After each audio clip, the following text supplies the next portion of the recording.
Have you noticed that the more AI content we see online, the harder it is to know who to trust? Today's guest, Nadeina, believes that in the AI era, staying human is not optional, especially if you want to grow a high-ticket business. Anna is the head of growth at saas.group, a company that acquires and grows successful SaaS businesses. She leads brand, content, marketing, partnerships, events, and more, helping SaaS companies grow in a sustainable way. She's also the host of the saas.unbound podcast, where she has interviewed SaaS founders and experts across more than 250 episodes, learning what it really takes to build, scale, and sometimes sell a software business. I know that many of our audience here, you may not be building software products, but you may be building something online. And I'm going to talk with Anna today specifically about how software as a service, coaching, and even services like agencies are kind of all converging on this new idea of services as software and what that means for entrepreneurs. We're also going to be talking about why trust is becoming one of the most valuable growth strategies in business, how founders can use AI without losing their human voice, and why relationships, community, and peer-to-peer networks still matter more than ever. First time I heard about ChatGPT, probably the podcast era is over. Now we're going to have AI hosts. And I was like, this machine is going to take my job. Just to test it, I actually went on a podcast where it was AI host. And then I came out and I was like, no. Nobody wants to go to an AI host. It's laughable. Because of trust, because of people eventually want to interact with people. Welcome to The Creator's Adventure, where we interview creators from around the world hearing their stories about growing a business. Hey everyone, I'm Brian McAnulty, the founder of Heights Platform. Let's get into it.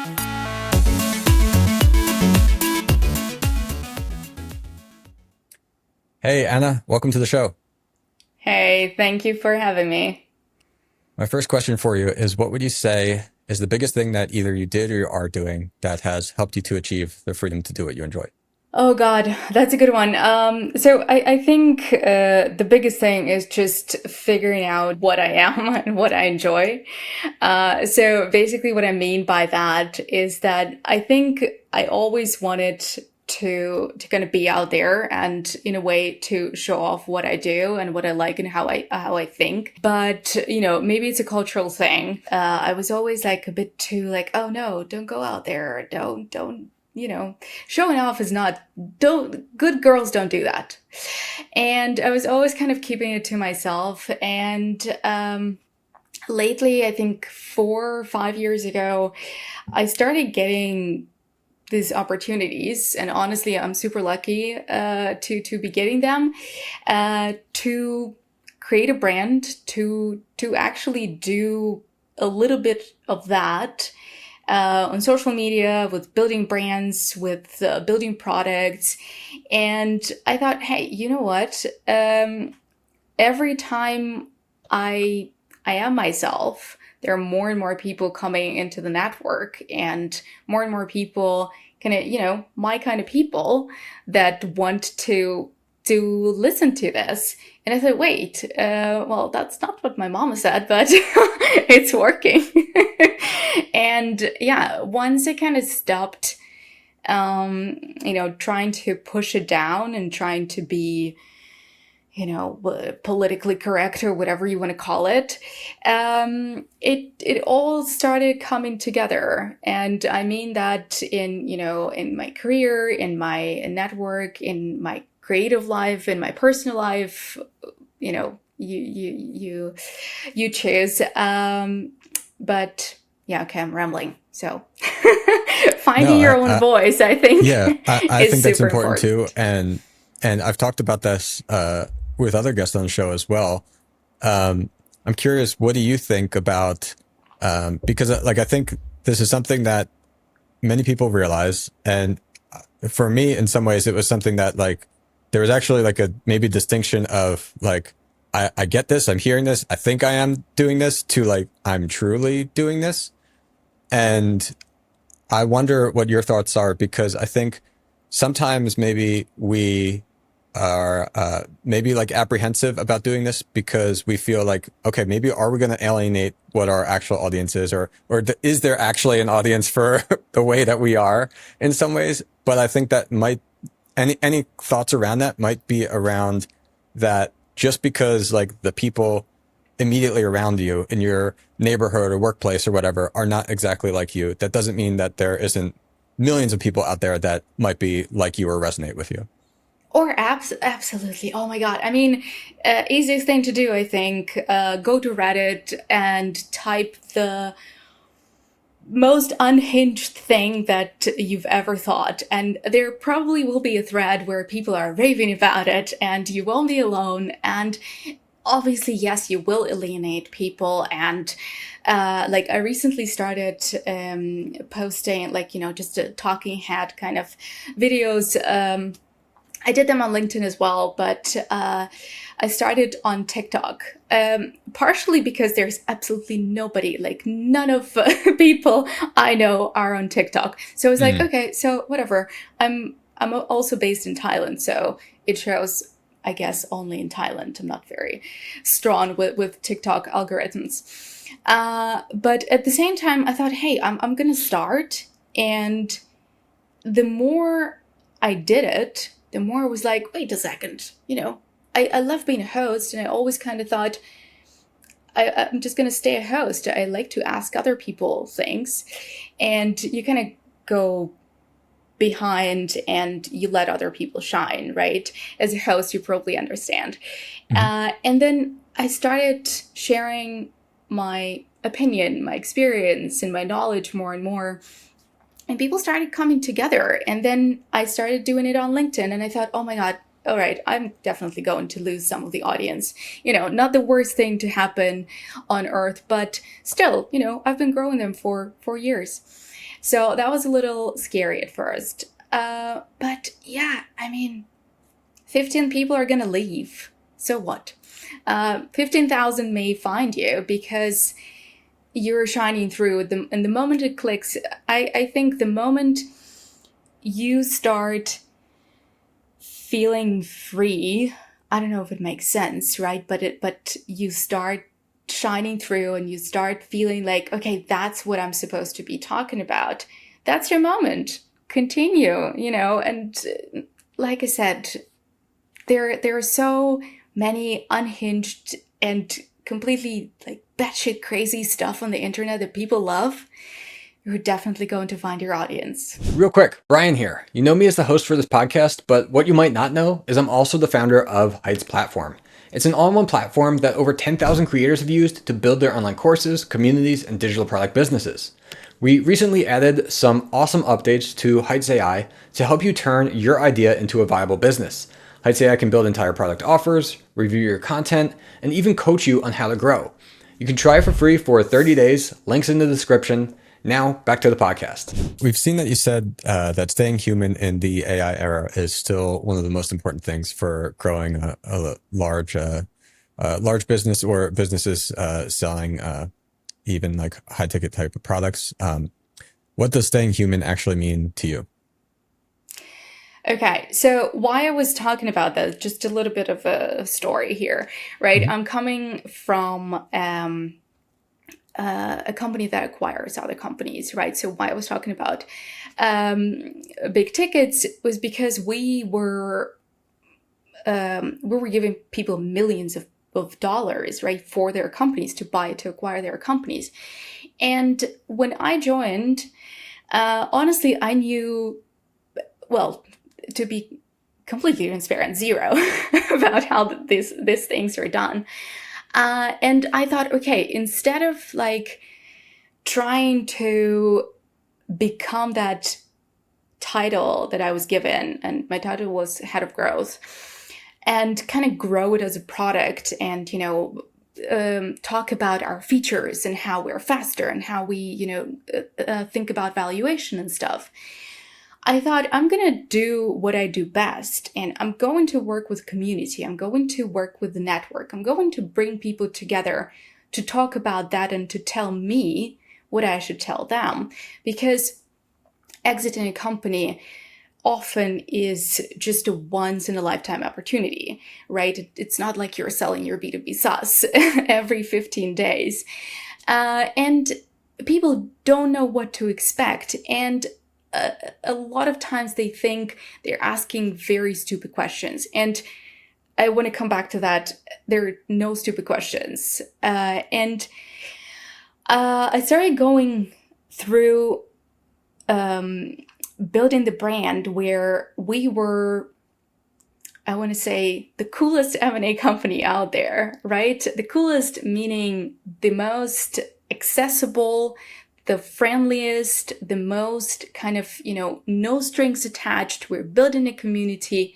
And whenever you feel comfortable talking to us about exiting your company, and how you want to do it and why you're doing it, because those are big things in that deal, you will come to us because we are that, I want to say friend that is knowledgeable about the process. The company that like you feel you can personally reach out to, as opposed to, I think my lawyer should contact these people first. Exactly. That was the whole, brand value prop.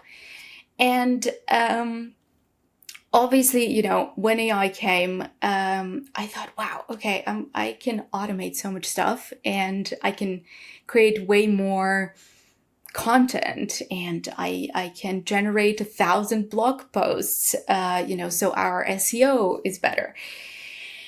And then I tried and I saw the outcome and I saw how people respond to that. And I thought, no, like, you're still spending so much time on this because you, like, contrary to many beliefs, you will have to spend a lot of time teaching, training, educating this machine in order for it to know what you want.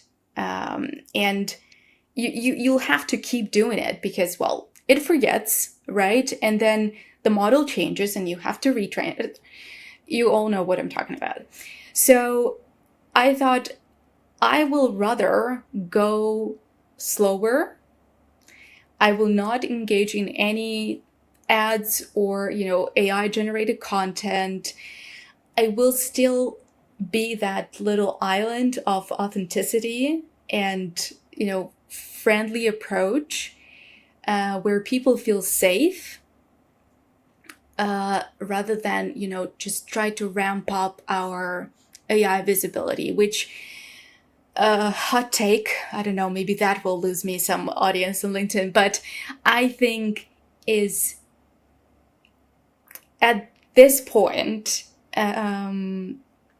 not possible to game. Basically, we're still feeding SEO and we're still like, if we're doing it well, it's good for our SEO, and then SEO is ultimately giving us the results, or at least, that's my experience.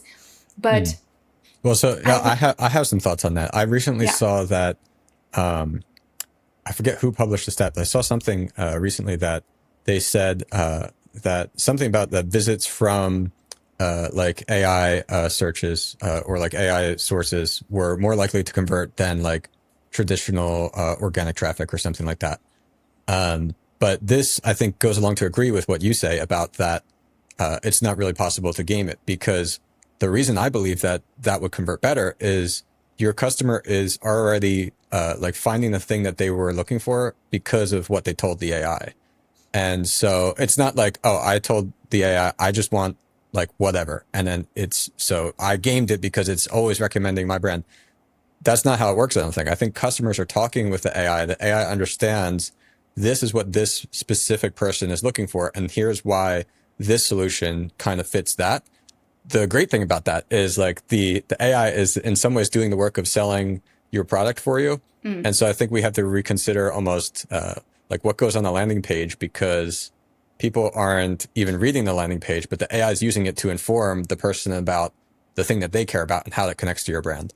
But yeah, all that is to say that the AI is not going to recommend the random business that gamed the system. Is going to recommend the thing that relates to the human. Exactly. It's not to say, stop doing that and stop trying to gain some AI visibility. Do that, right? If that's your goal, absolutely. But on the way there, you still need to do good work. And what you need to do, I think, is try to understand your customers or users or, whoever you want to come to you.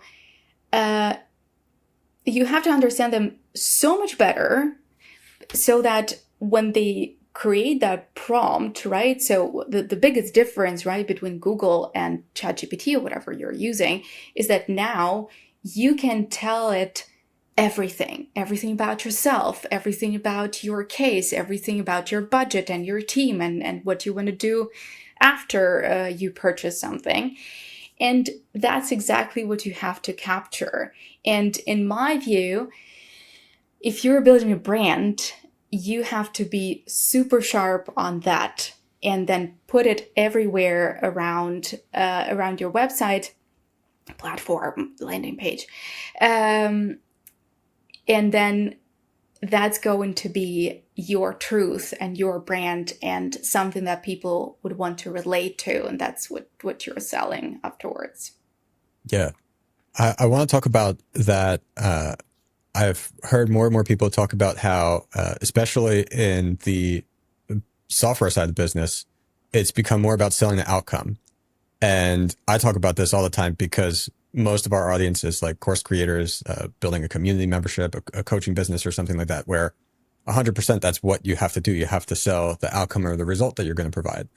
But traditionally in like a software as a service business, you want to make people believe that they can reach that outcome, but it's not that you're selling the outcome directly almost. It's that you're selling the tool that's going to help them get there. And so like, meaning that people had to use software in order to reach that outcome. In the future now, there's these AI agents that are operating things for you. And so it's almost that the outcome is provided by the AI. And so I've heard people talking about this term. It's not software as a service anymore. It's service as a software. And I think that not only do software companies have to adapt, but I think also like agencies and even an independent coach maybe has to think about how they have to adapt to maybe also become this kind of service as a software where AI can help them to deliver that outcome to somebody. I think that there's a lot there, but I'm curious, like, what are your thoughts on all this? Okay. Well, I may not be the most knowledgeable about this particular thing. What I hear more and more from the founders that I interview on my podcast Mm-hmm. is that now a lot more people are betting on adding service to their AI software. And why that is because of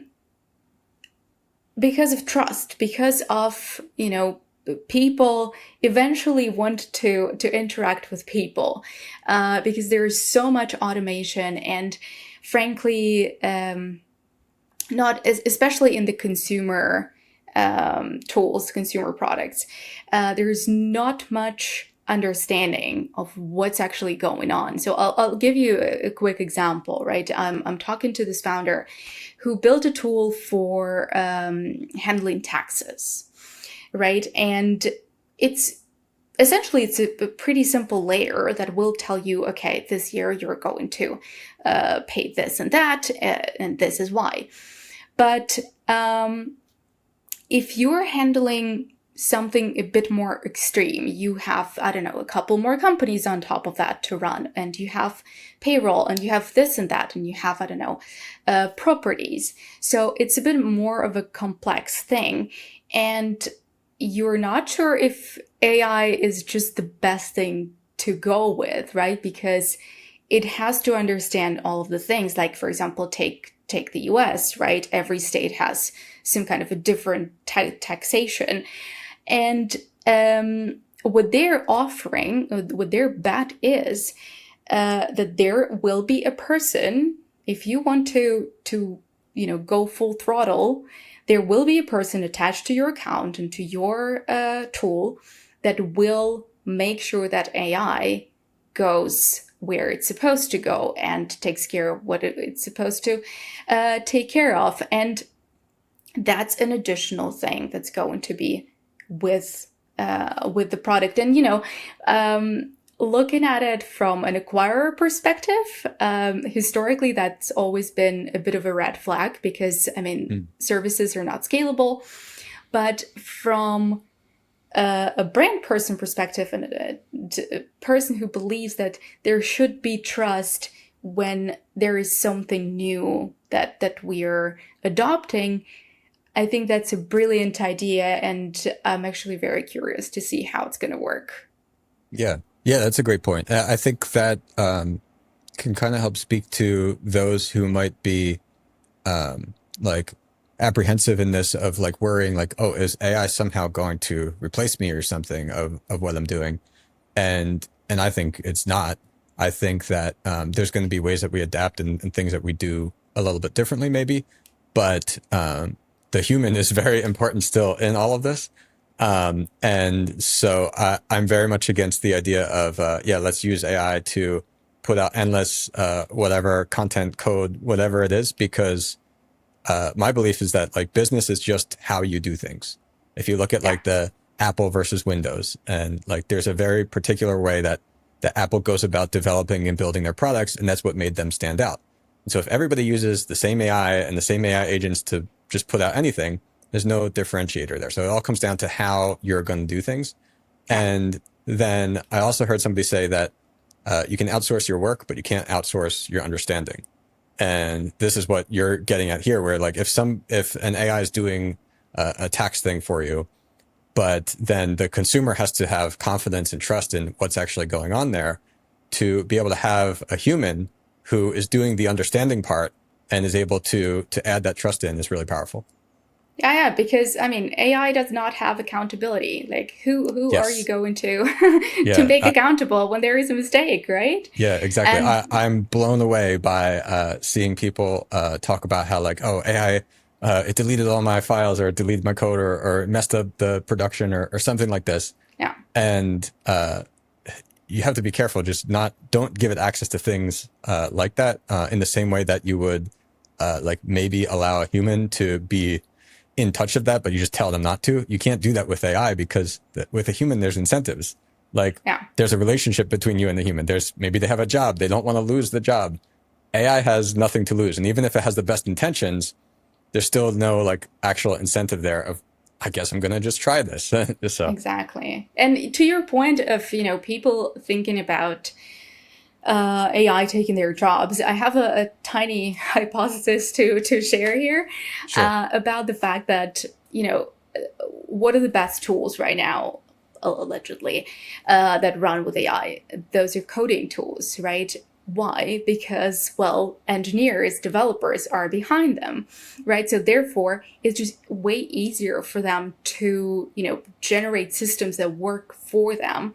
But you will have to have those massive R&D teams for literally everything to, substitute humanity and, take every job. So I think you're right. Like, work with AI, make sure that there is accountability level that you're adding, or trust level, or creativity. People are talking about AI being conscious. Yeah, okay.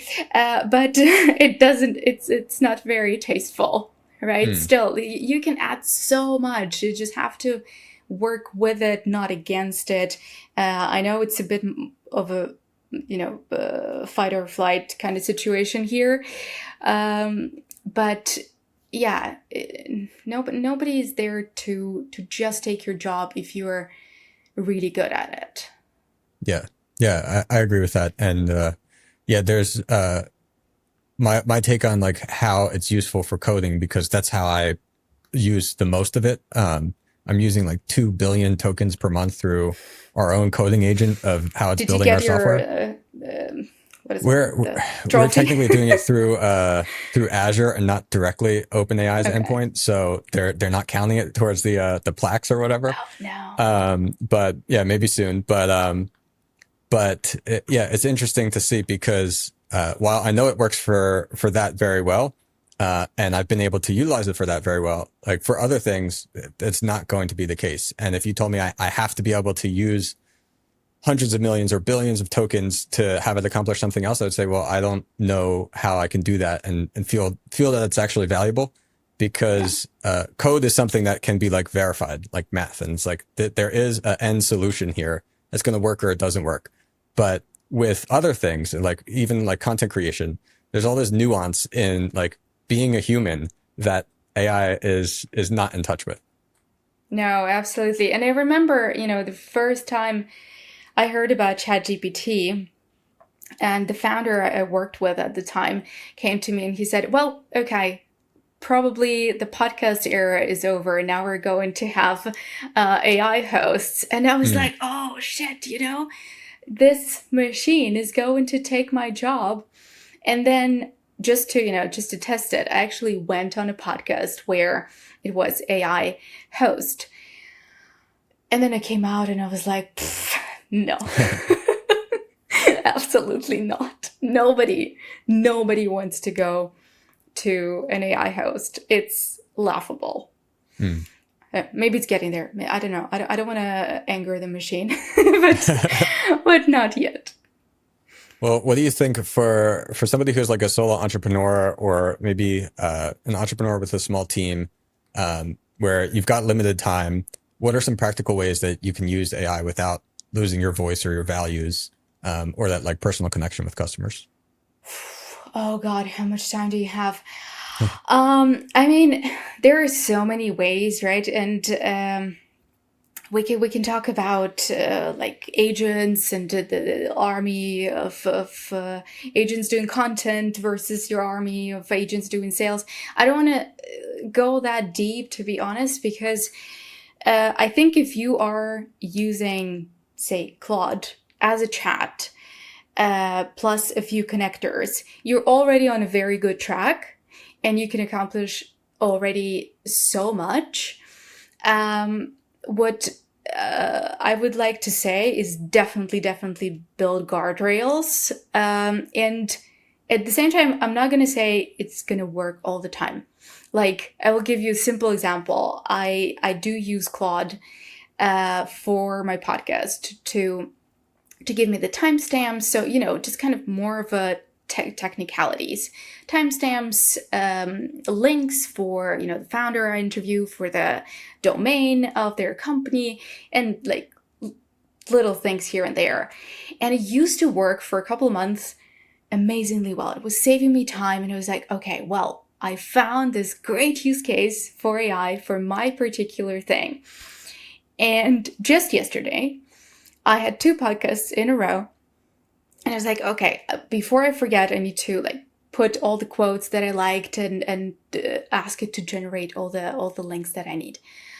And it didn't work. It was completely botched. It was like, what are you doing? I was like yelling at it for the first time in my life. I'm usually very polite. I'm afraid of the of the rise of AI, but it was crazy. Like, to be completely honest, I don't understand what's going on behind, right? It's probably, another model is coming and we don't know yet. And 73 models in between are tweaking something that, also mess with our content. But it's so frustrating that consistency is still not the thing. But I will still preach that if you want to create content, and my only big no with content and AI is using it as is. I guess everyone's talking about it, but just to put it out there again, if it creates something for you, edit it heavily, add your voice, make sure you add a couple of, your personal unhinged things that we were talking about at the beginning, because AI is not good with jokes. It's not good with being ironic. It's not good with picking up little tiny details from the context. That's all on you. But if you want to save time, generate a document about yourself, who you are, what you do, what your business is, how you talk, how you don't, what you find good and tasteful, and what to rely on, what sources on the internet you think are amazing to use as inspiration or research source or whatever. So spend time on this. I was working on a skill that would help us write blog posts. And it's a 17-page document. So, and it does a decent job. Like I spent a couple of days on it, and I put everything I knew, like literally all my knowledge from 3 years of working on a brand is put there. And yeah, I will repeat it. It's a 17-page prompt, if you will. And I run it every time, but it's not the first. So first, it makes me create a brief. So it makes me do the job. Because that's my rule. You have to come with an opinion. You have to come with a point of view. You have to come with a goal. And you have to explain your audience, because it's not all the time that you're writing for the same audience. And only then it will run through this, tell me where, I messed up or where I slacked off and where I need to work a little more before it can run. And then it runs the 17-page prompt. And then it runs the prompt that checks the previous one. And then it gives it to me. And then I will rewrite it. Yep. So, yeah. Yeah. Well, yeah, that's a great example. Like it can be so helpful with the tedious types of things, like the timestamps that you mentioned before, if it's going to work, or research and things like that. And also you talked about before how like the models and everything change so often. And like, this is another part where it's difficult for somebody who's not like using these models and these tools like all the time. It can be so confusing because like a year ago, we would say like, you can't give it a 17-page prompt. It's going to like mess it up. It's not going to perform right. It's just, you can't do that yet. Now you can. And now that's the better way to do that, is that you want to be as detailed as possible. And yesterday I did the same kind of thing. It's like 17 pages or so of like, this is the thing that we have to build.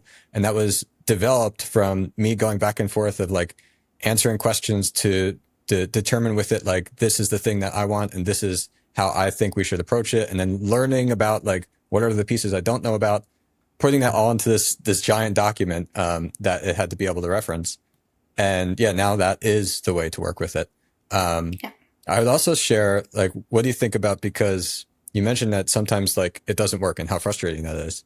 I think in some ways, like using an AI or AI agent wrong is worse than just not using it at all. Because if you're trying to use it to save you time from this kind of thing, and then it ends up that you have to like babysit it, and then it goes wrong, and then you have to try to figure out, well, how did it go wrong?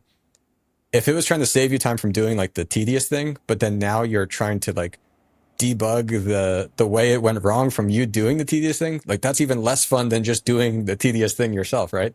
Exactly. And so, but I think it's so useful when you can get it to work for those things. But I guess my thought would be that like, because I know I'm talking a real lot about AI because I use it a real lot, and We all do. yeah, we all do. And I think, but for somebody who is maybe like watching or listening to this and is like, okay, well, I don't use it as much as like Anna or Brian here. I would say that like, I think it's very valuable to understand what these like agent tools and everything can do. But I don't think you have to like jump off and be the first one to use it, because yeah, if it's doing things wrong for you, it can actually maybe like even cost you more time than it's saving you.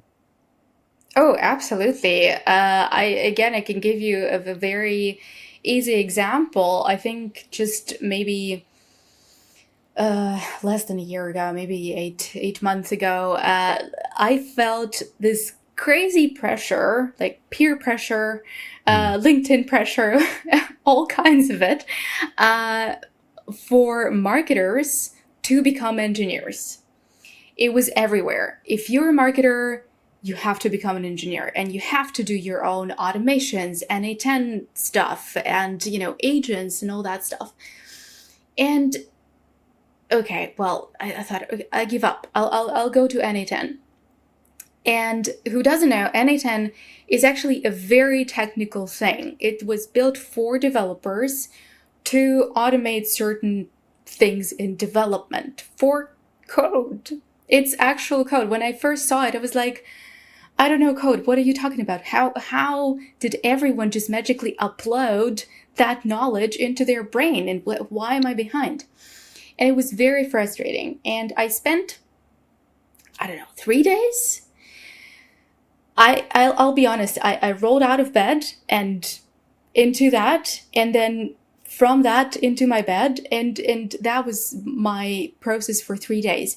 And eventually, I built this thing that would run a research on SaaS trends every morning, give me the report, then work with that report, analyze it against my own data from my calls, transcript with founders, then analyze it against LinkedIn data and, what goes viral and what gets attention, and then write me several LinkedIn posts, and then again analyze it, yada, yada, yada. And it was, this little state-of-art thing. And I used it maybe 8 times because it was, I don't know, sometimes I didn't want to write about that. Sometimes it wasn't that relevant. Sometimes, frankly, it would be broken. And I was like, you know what? I like when it's a bit more creative. I like when I react to something. I have a call with the founder. They tell me something and they're like, okay, let's write about this. Let's see if anyone else in the audience have the same problem. And okay, I understand if you're an agency, maybe automation, some heavy process with agents is the thing to go with. But if you're more of a, brand person that roots for authenticity, maybe it's your own brand, then maybe don't. It's okay to be, somehow the word reactive became almost, a bad word in marketing. But be reactive, react in something that customers tell you or something that you see. Be yourself. Be unapologetically yourself. Yeah, excellent advice. I want to get into now like a quick lightning round. So Sure. A few quick questions, looking for I guess a 10-second or so answer. Okay.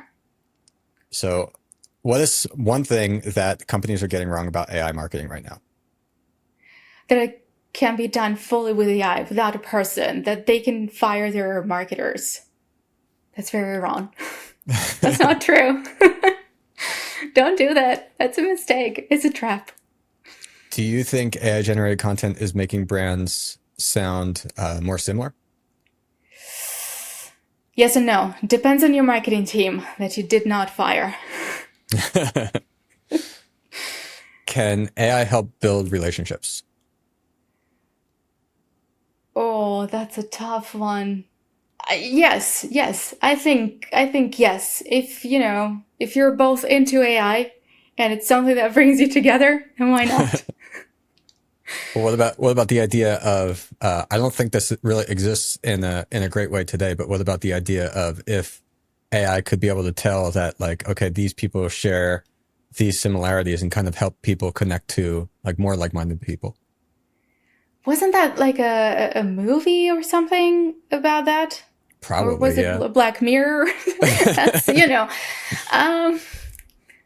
I don't know. Call me old school, call me cringe. I don't know. I like when there is a bit of serendipity involved.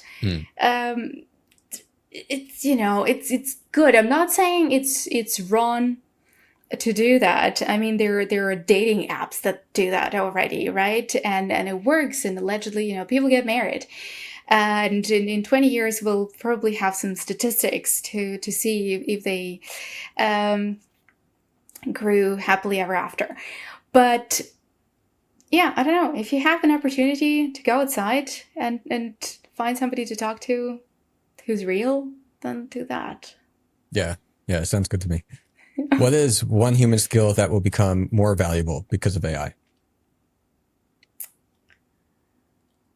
Creativity, taste, and ability to understand another person, be empathic, and be real. And what makes a SaaS company feel trustworthy before somebody like books a demo or starts a trial? Oh, I think it's when you have consistency in your messaging, consistency with what you put out there, when you have some trustworthy content, when your reviews are real and it's not just, Sarah from an X company. When you create a feeling, when you create a brand that people want to relate to. So again, when you show some values that are true to you, because I think, bullshit can only take you that far. And when you are ready to go an extra mile for your customer, for a user. Yeah, that's great advice. And then on the show, I'd like to have every guest ask a question to our audience. So if you could ask our audience anything, whether something you're curious about or kind of just want to get people thinking about, what would that be? It's a question that I started asking on my own podcast. And I think because, like you said, we talk about AI all the time. It's what was something lately on the internet that is not AI that got you really, really excited? I would be super curious to know. For me, Awesome. It's Pirate Wires. It's this completely unhinged, deeply opinionated newsletter about all things that are happening in the US mostly. Take a look. Cool. All right. Well, Anna, thanks so much for coming on the show. Thank you. It was great fun. I'd like to take a moment to invite you to join our free community of over 5,000 creators at creatorclimb.com. If you enjoyed this episode and want to hear more, check out the Heights Platform YouTube channel every Tuesday at 9 a.m. US Central. To get notified when new episodes release, join our newsletter at thecreatorsadventure.com. Until then, keep learning, and I'll see you in the next episode.